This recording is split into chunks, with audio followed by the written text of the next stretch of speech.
ভাই, আপনার আশেপাশে থাকা বান্ধবী বা বোন ভাগ্নি কি বিটিএস লাভার হতে হতে বিটিএসদের বিয়ে করার জন্য কুত্তা পাগল হয়ে গেছে? সারাদিন বিটিএস এর 7 জন মহিলা আক্তার পুরুষেরা কি করে, কোথায় হাগে, কি খায়, কখন ঘুমায়, এসব পোস্ট করে ফেসবুক ইনস্টাগ্রামকে পাবলিক টয়লেট বানিয়ে ফেলছে। আপনি কি আপনার আশেপাশে থাকা এমন মস্তিষ্ক শুকিয়ে যাওয়া মেয়েদের জ্বালায় অতিষ্ঠ?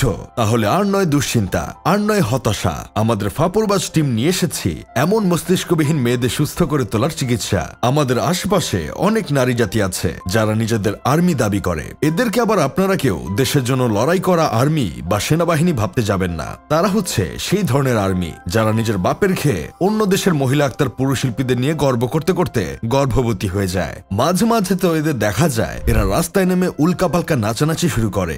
বিটিএস মেম্বারদের মধ্যে কোনো একজনের জন্মদিন থাকলে তারা কেক এনে এমন ভাবে উদযাপন করে, এতটা উদযাপন তারা নিজের বয়ফ্রেন্ডের জন্য করে না। নিজের বয়ফ্রেন্ড থাকার পরেও বিটিএস মেম্বারদের জামাই জামাই ডাকতে ডাকতে গলা শুকিয়ে ফেলে। কিন্তু মাঝে মাঝে আফসোস হয় তাদের বয়ফ্রেন্ডের জন্য। একটা পুরুষ তারা কতটা অসহায় হলে তার গার্লফ্রেন্ডের 7 জন ভাতার আছে জানার পরেও তার সাথে প্রেম করতে পারে। কেউ কেউ তো তাদের বিয়ে করার জন্য নিজের বাড়ি থেকে পালিয়ে যায়। এরকম ঘটনা ঘটেছিল কিশোরগঞ্জে। 6 পড়া 3 বান্ধবী মিলে বিটিএস দের বিয়ে করবে বলে বাসায় চিঠি দিয়ে পালিয়ে গেছিল। এরকম আরো কয়েক জায়গায় এমন ঘটনা ঘটতে শোনা গেছে। এখন অনেকেই বলতে পারেন ছোট বাচ্চা মানুষ তাই এমন কাজ করেছে। দেখেন ভাই, এদেশের অনেক বুইড়া মাইয়ারা মাঝে মাঝে এদের থেকে বেশি পাগলামি করে বিটিএস নিয়ে। তবে এদের পাগলামির একটাই সমাধান, সেটা হচ্ছে নিয়ম করে 3 বেলা পিটাইতে হবে। কারণ গুরুজনেরা বলেছে মায়ের উপরে কোনো ঔষধ নাই। সারাদিন বিটিএস নিয়ে পড়ে থাকা মেয়েদের সুস্থ করে তোলার জন্য দ্বিতীয় সমাধান হচ্ছে বিয়ে।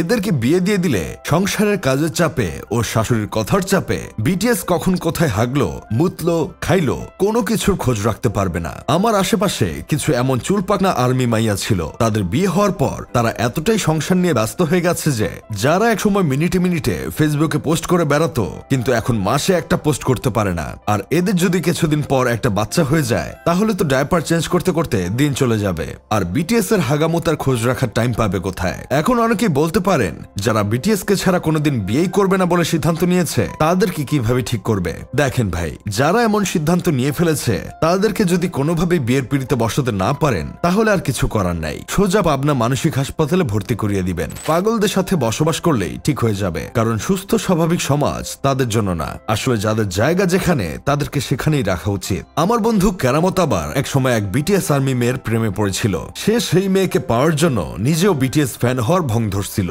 কেরামতের মতো আরো ছেলে আছে যারা বিটিএস ফ্যান হওয়ার ভং ধরে শুধুমাত্র মাইয়া পটানোর আশায়। এদেরকেও মহিলা আক্তার পুরুষ বললে ভুল হবে না। যাই হোক, শেষমেশ আমি গোলাম হোসেন একটা কাজের কথা কই, কারো ফ্যান হওয়া খারাপ কিছু না, কিন্তু অতিরিক্ত পাগলা ফ্যান হয়ে নিজেদের আর্মি ভাবা শুরু করলে সেটা স্বাস্থ্য ও সামাজিক পরিবেশের জন্য ক্ষতিকর।